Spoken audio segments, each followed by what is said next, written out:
If you want to see a series that is in a hurry to go nowhere, where the lead actress is just the lead and not at all an actress because she just blots out her lines without any emotions, and whose saving grace is that it is only 4 episodes long, Roses and Ivy is the show for you.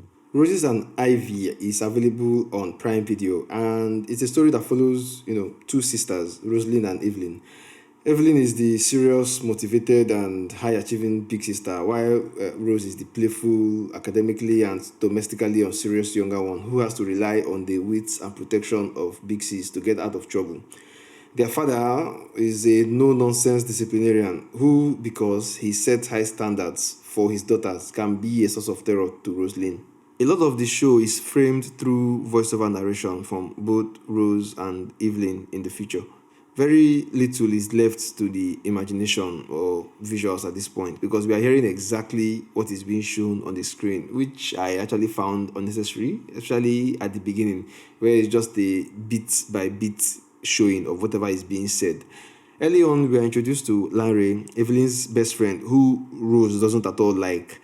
It's made very clear that Rose only tolerates this guy who teases her because she loves her big sister. So it's quite confusing that when Rose fails an exam and attempts to hide from punishment from her dad, she sneaks into Lanre's house to hide behind, the fridge in the kitchen. It didn't make any character sense to me. And after this, Evelyn devotes more time to helping out her lazier younger sister with her academics while still finding time to study and pass her own exams. With flying colors too, I might add, because she's really brilliant. On the day of Evelyn's JAMB exam, their father is found paralyzed with a stroke, and that just basically puts a big comma on Evelyn's journey to university.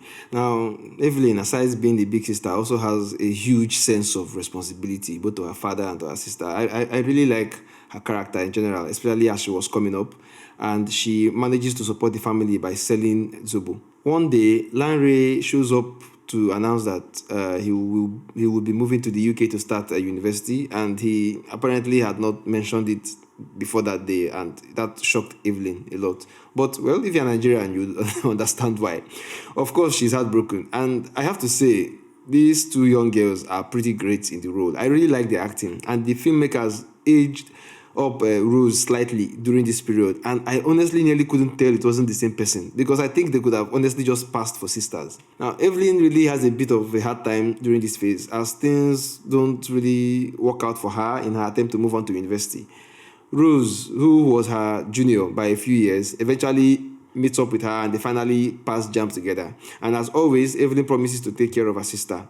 Now, once they enter university, there's such a huge age jump that I honestly thought that we were looking at new characters. Like, they are in 200 level as evidence from the course that was being taken.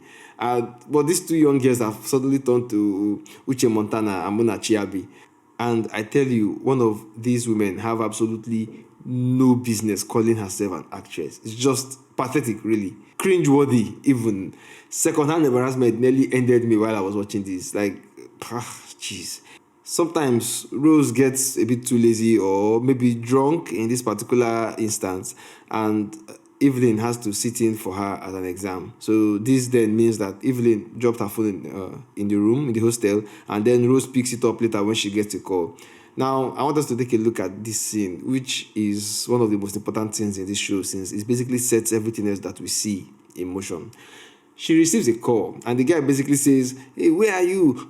We have a meeting fixed, and I've been waiting." And this clown, Rose, says, "Send me the address, and I will come and apologize in person. And I'm sure I can fill in for her." What does that even mean? Fill in for what? Do you know what the meeting is about? She never even asked.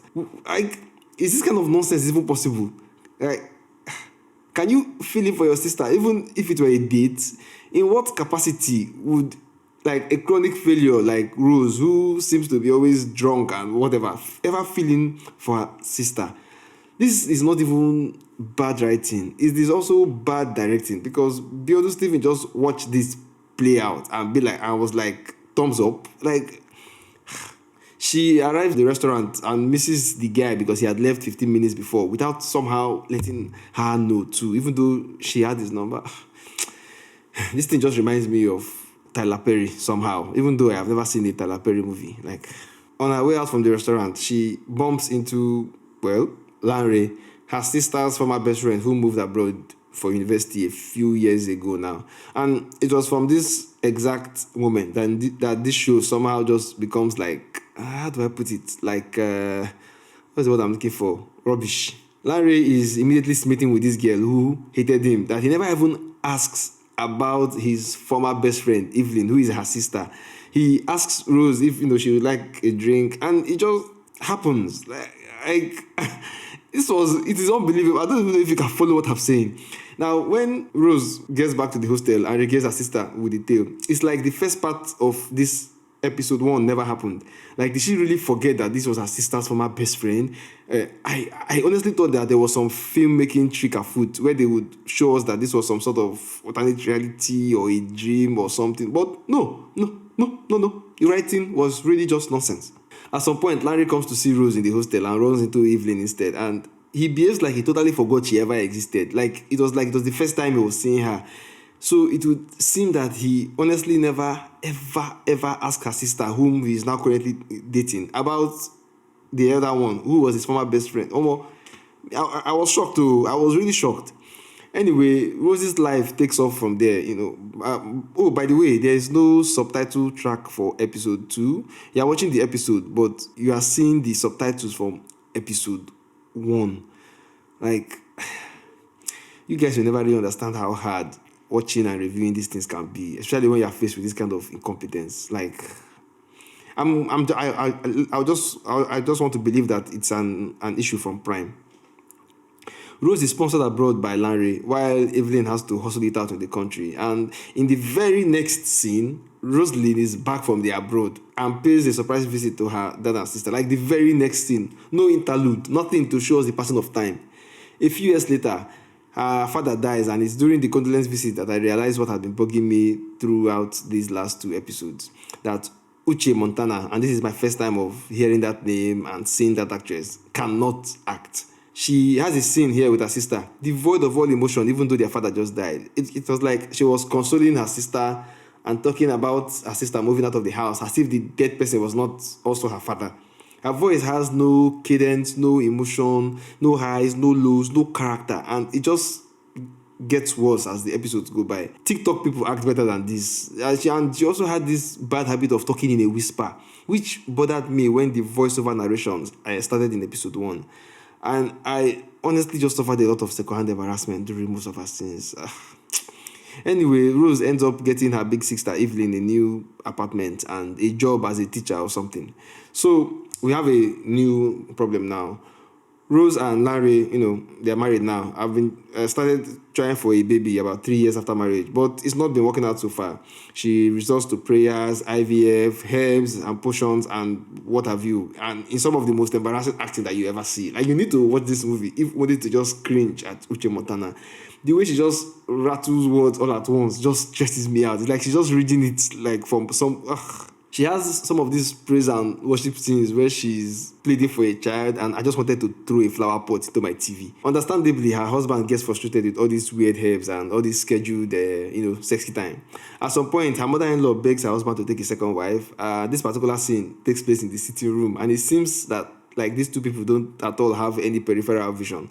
Roselyn could have definitely heard all of this from the kitchen. Plus, why are they talking so loudly about this when they know that Rose is around? I was just like, Mapa me now, Biodun, what is it? What are you shooting? In keeping with how incredulous this thing becomes with every scene, first, she opts for surrogacy with her sister, Evelyn.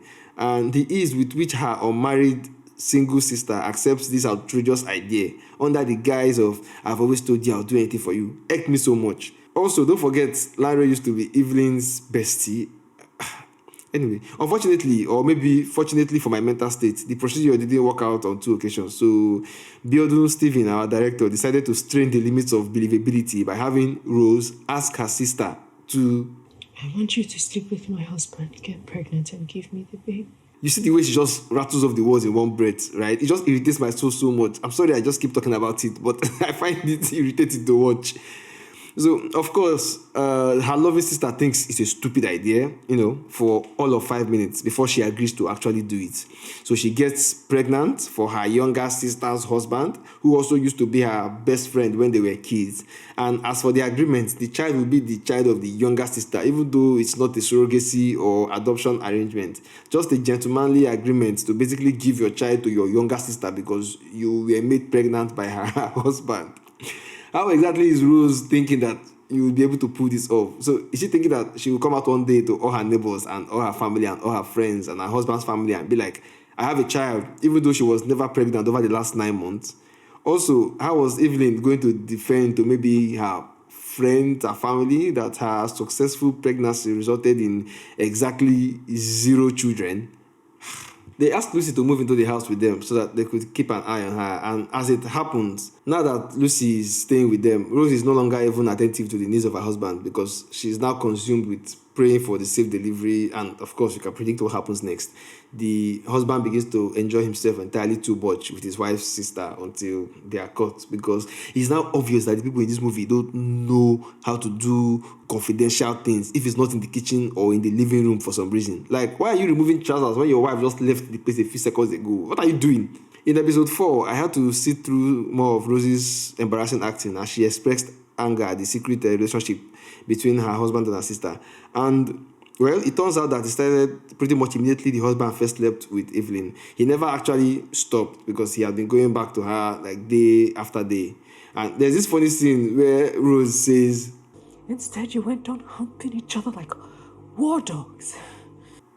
and I laughed because I figured she has said war dog instead of warthog. Also, why not just say dogs? Since when did warthogs become the Olympic humpers of the animal kingdom? Oh, now, wow. The only person who does any acting in this scene is Munachi Abii, and I was honestly impressed that she was not thrown off by the monotonous line delivery from her sister here. Evelyn later begins to stunt on her sister by brazenly requesting her brother-in-law to give her back rubs and whatnot. Rose actually also has no choice but to permit it, saying that it's, well, technically her, not technically, well, it's her baby in principle that her sister is carrying. At some point, Rose gets mad and drives off into the night and gets into an accident at about the same time that Larry's mother discovers the abomination going on in her son's house. Oh, by the way, I actually like this scene. The woman's shock was palpable, and I like how it played out. Now, many things happen at the same time. They get a call that Rose had been in an accident, but absolutely no other information, and the number never goes through again. While Evelyn goes into labor and births a boy, they even invite Larry's mother for the naming ceremony. Well, even though it's just two pastors. But for me, I would have just labeled the baby with sticky notes, with a name, because how would I explain to the pastors that the baby is the product of relations between myself and my wife's sister, but that they should not worry because even though my wife is actually missing and nobody has found her, the baby is really for her, not technically or legally, but just out of the goodness of my wife's sister, the fine woman that is sitting now beside me. Biodun Stevie of life. Oh, and by the way, none of the above actually becomes necessary, the whole naming stuff, because the baby dies on the day of the ceremony. So I guess that whole storyline is just over. As for Rose, she had been in an accident. They didn't check the hospital. They didn't report to the police. They just carried on with life and planned a full naming ceremony. 5 monkeys throwing stones at a typewriter would have come up with a better series of events.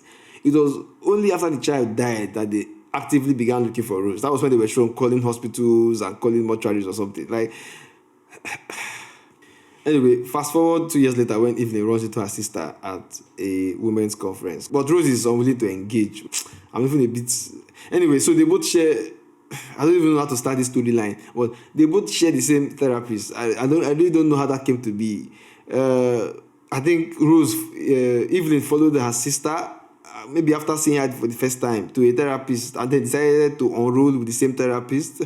For what purpose? I don't know. But I'm guessing it's just a plot device to have the therapist arrange a meeting between the two of them to talk things through. And I sound like this because my brain was it's getting full of cobwebs, even though I'm reading the script. But just thinking about it is just discombobulating me. I don't even know. Am I a stupid person? Am I the one that is missing something? Anyway, also, how did Rose get another whole life after the accident? Like during the meeting, they spent like 13 minutes of screen time talking about their issues. Oh yeah, Evelyn and Larry had also stopped living together after the baby died, by the way. Evelyn later tells Larry that she had found Rose. But why say it now? Why not say it when you actually found her at the conference? And this must have been weeks ago, right? Like you found her. Also, you found her. That's all you came to say. You don't have his WhatsApp number. You drove all the way to his house to tell him that you found the girl and then you just walked away. Was fuel still 18 naira per liter, like in this movie universe or what? Anyway, if you're still here and you find yourself entertained by the very mishmashy rendition of this video, please don't forget to like and subscribe to my awesome YouTube channel. Hit the subscribe button below this video. Oh yeah, this will also make it my 5th month, and I am excited that I'll probably be hitting 1K subs before the end of the year. So I love it. If you'd like to see more reviews and get notifications when I post, you can hit like and subscribe right now. If you also like to see my review of Femi Adebayo's 7 Doors, which I just began watching yesterday, let me know in the comment section too. This seems to be a December for movies, so I have to pace myself, else I'm just going to run down. Okay, back to the show. Larry then goes to visit Rose in her new mansion that she's somehow able to afford, and it turns out, oh, she had a kid.